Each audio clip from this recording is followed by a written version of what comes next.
Welcome back to the Deep Dive. It is Sunday, and I hope you are sitting down because the NBA just had one of those weeks where you look at the headlines and you just think, that has to be a typo. Or like a glitch in the simulation or something. It really felt that way. Exactly. We have a team that usually lives in the lottery playing like a contender. We have a superstar suspended for a third of the season, and the whole story is just weird. It is. We have the first major trade of the season finally happening.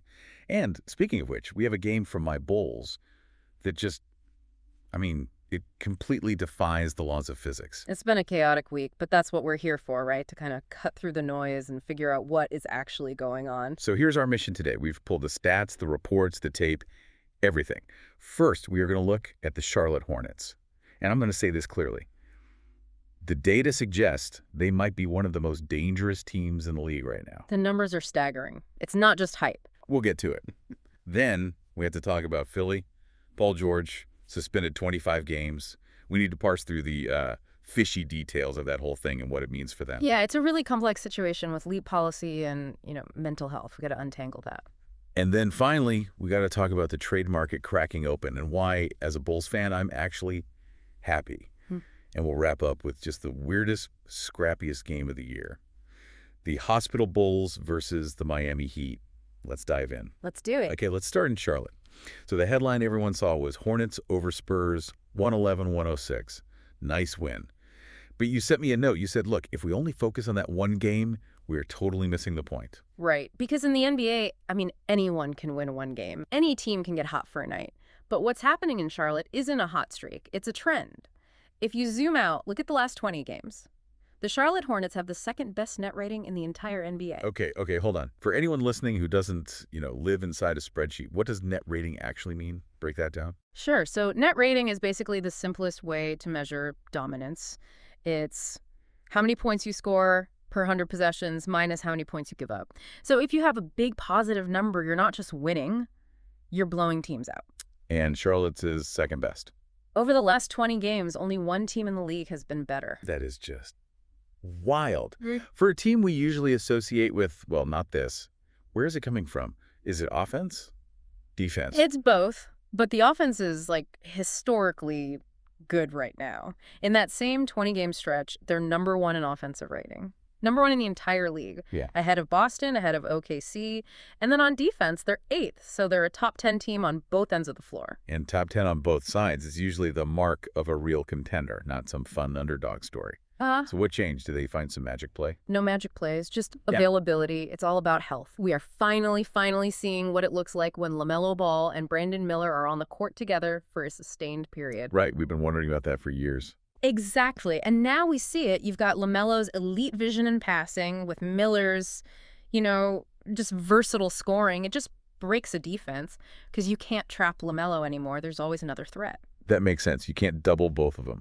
But I want to zoom in on that Spurs game specifically. Because usually when you play San Antonio, the whole game plan is just, how do we survive Wemby? He's the ultimate cheat code. He is. A 7'4" guy with an 8-foot wingspan. He usually just destroys you. But looking at the box score, they held him to 16 points on 6 of 15 shooting.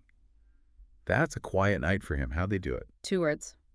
Musa Diabate. Okay, so Diabate was the unsung hero. I was watching the tape, and at first I was confused. He's what, 6'10", 6'11"? He's giving up a ton of height to Wemby, but he was not backing down. And that's exactly why it worked. See, the mistake so many guys make is they play off Wemby. They're scared of the drive, or they try to out-jump him. You can't out-jump him. Right. Diabate did something different. He got right up into his airspace, just hit them. He was crowding him. Extremely physical. He used his lower body, got into Wembanyama's chest. When you do that to a guy that tall, you take away his dribble. You make him feel you on every single move. Did you see that play with under 5 to go? A leaner? Yeah. Yes. Diabate just slides his feet perfectly, stays right on Wemby's hip, and forces him into this, awkward, near blind leaning shot. It missed everything. That doesn't show up as a block, but that is elite defense. It's about making him uncomfortable. Yeah. If you let Wemby just stand there and shoot, it's over. But if you make him fight for his spot, he's human. Exactly. And it wasn't just defense. Late in the game, Hornets needed a bucket. Shot goes up, misses, and Diabate just muscles Wembanyama completely out of the way for the offensive board. Which is not easy. Moving that's like moving a building. Right. And Wemby had to foul him. When you have a role player like Diabate just winning those physical battles against a superstar, it just energizes the whole building. And that energy seems to be spreading. You mentioned Brandon Miller. He dropped 26.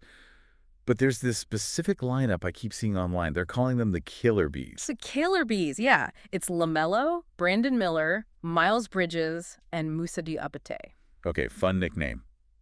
Do the numbers actually back it up? The numbers are. They're absurd.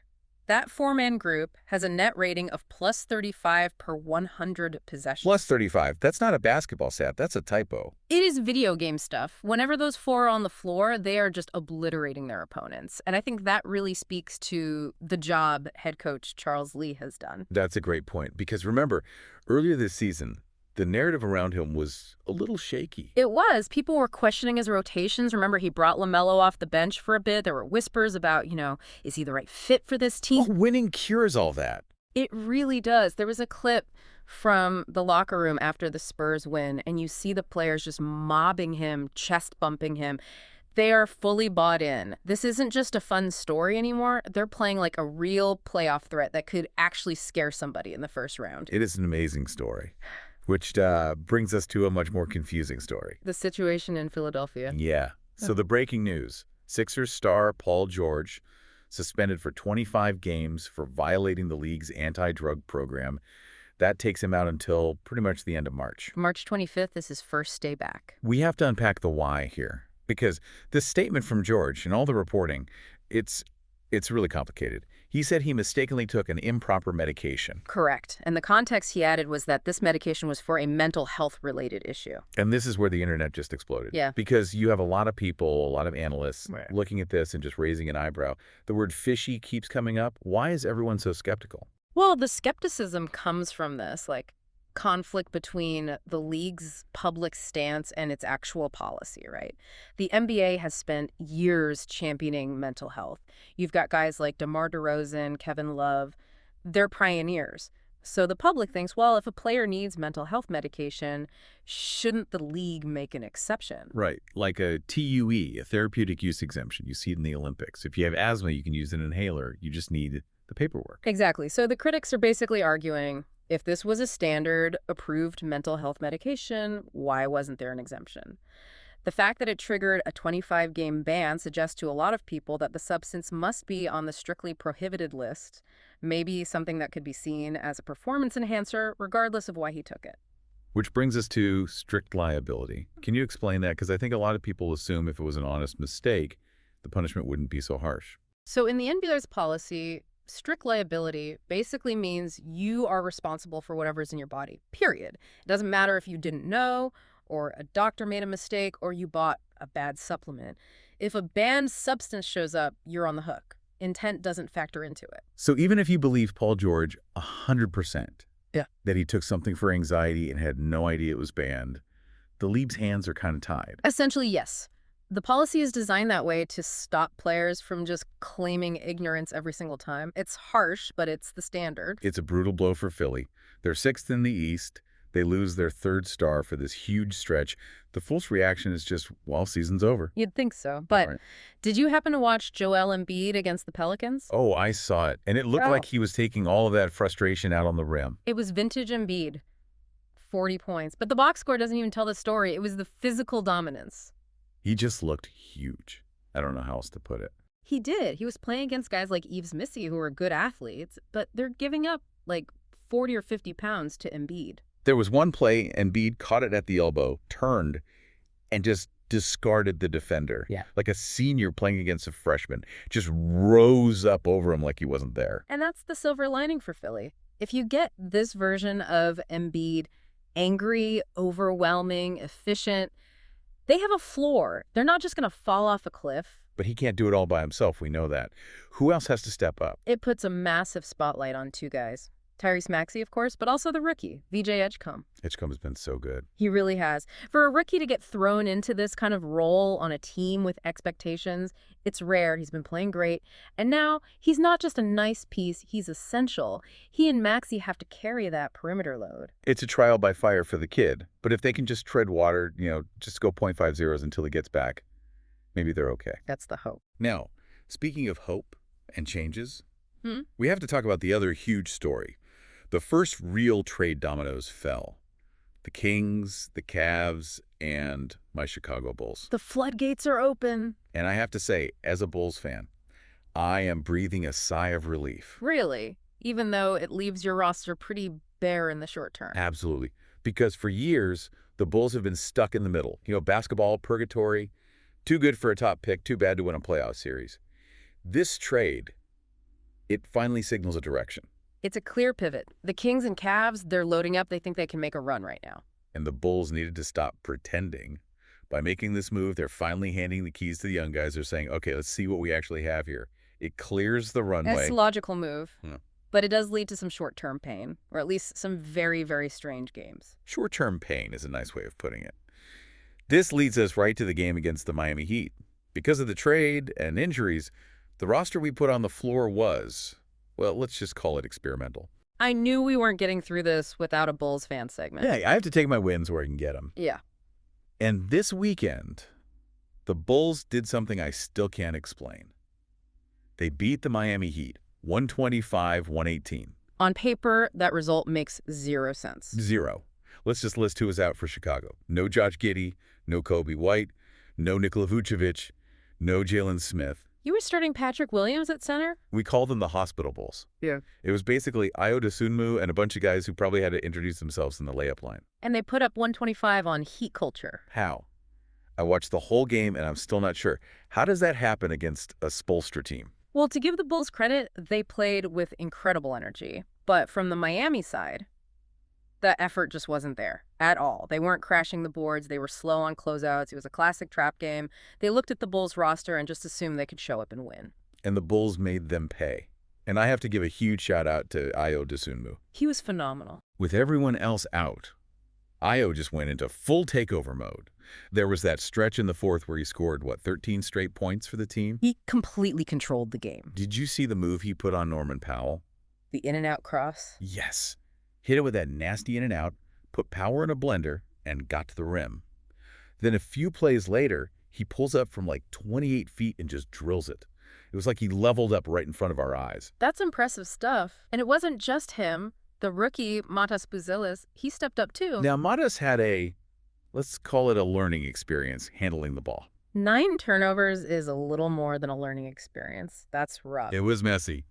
But after coughing it up 9 times, he still had the confidence to step up and take the dagger 3 that sealed the game. And that shows you something, right? Most rookies, after 9 turnovers, they're hiding. He wanted the ball. That's a great sign. Absolutely. But look, the true highlight of the night, the moment that made me jump off my couch, involved a man who is 5'6". Yuki Kawamura. The legend.